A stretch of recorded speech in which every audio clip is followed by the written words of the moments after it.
Welcome back to Gigi's Kitchen. Today, I want you to take a look at these ingredients. Guess what you think what we're making today?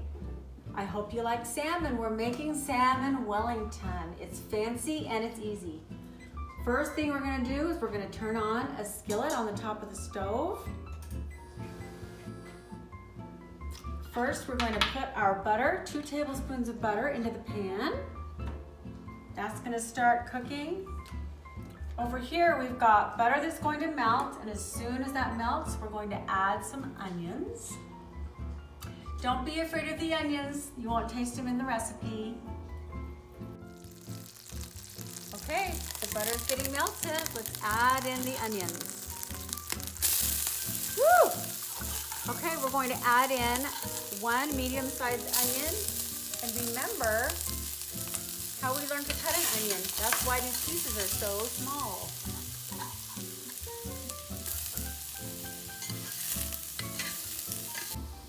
Okay, the onions, they're getting translucent. That means you can kind of see through them a little bit. They're getting softer. So now it's time to put in the garlic. That looks like quite a bit of garlic, but it's gonna be so good. You can add in as much as you want or as little as you want. Stir it in with the onions.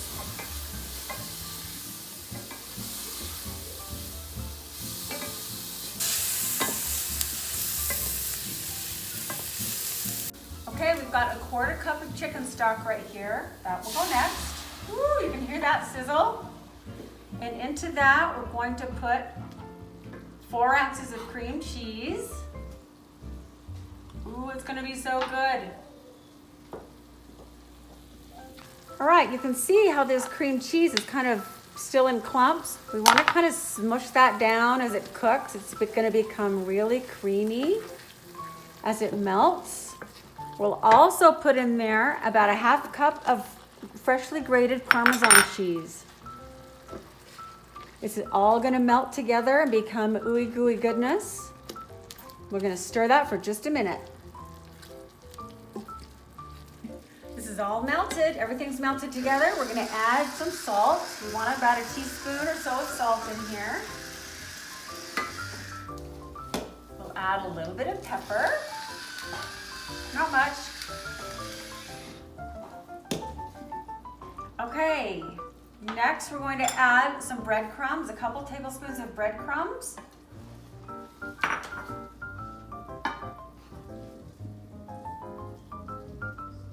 The next part, we're going to put in this whole bag, 5 ounces of baby spinach.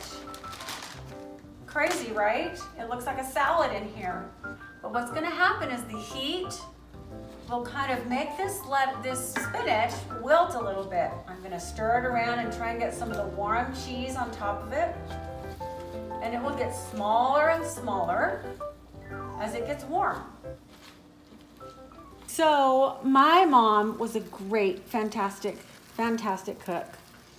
And she liked to not follow recipes. And she loved garlic. So there was a day when she made a recipe that called for a couple cloves of garlic. She ended up putting an entire cup of garlic in the recipe because her attitude was always, if a little is good, a lot is much better. Oh, geez. So everyone that ate dinner that night could hardly stand it. And now they have a story to tell about their grandma and the garlic that she put in a recipe. If you'll notice, this is now wilted down. Isn't that crazy?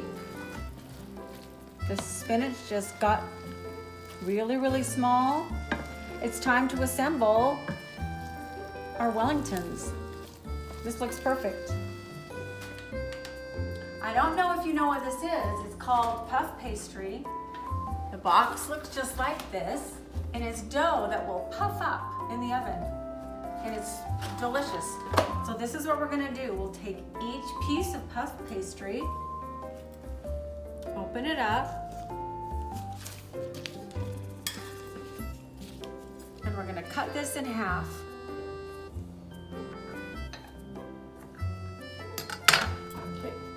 Okay, now I'm gonna take my rolling pin and just make this quite a bit thinner so I can fit the salmon fillet inside. It's gonna get a little bit bigger.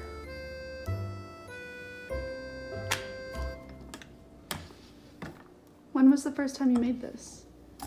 I found this recipe probably back when I discovered Pinterest. Wow. Because I thought it was such a great recipe, and now everyone loves it. Okay, see how I've stretched that a little bit? Now it's bigger. I'm gonna set that right here.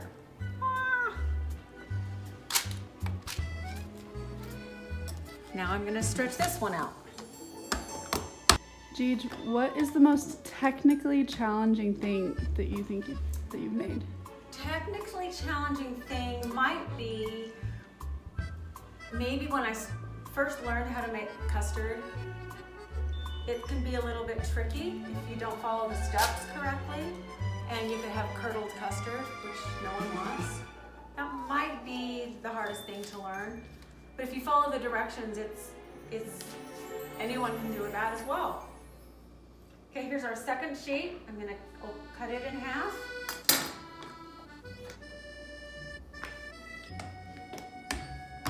Make it a little bit bigger. All right, I've rolled all the dough out. Now I'm gonna put my salmon in the center of each piece. I've cut them into little fillets like this, put it in the center. And then I'm gonna do this one. This can go in the center of this. And these can go in the center of these.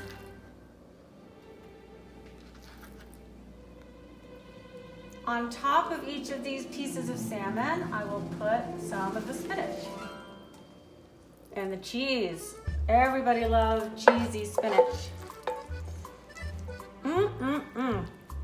Okay.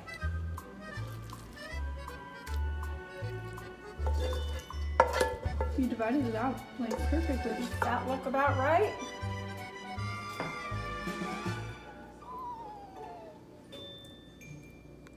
Okay, I think we got it. The mixed. Say it again. Put a little bit of the egg and a mixed up egg on your dough so it will stick. We don't want to have any of the spinach or the cheese oozing out.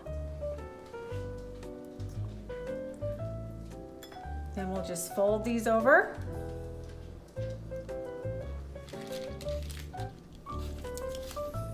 We'll flip it over and put it on our pan.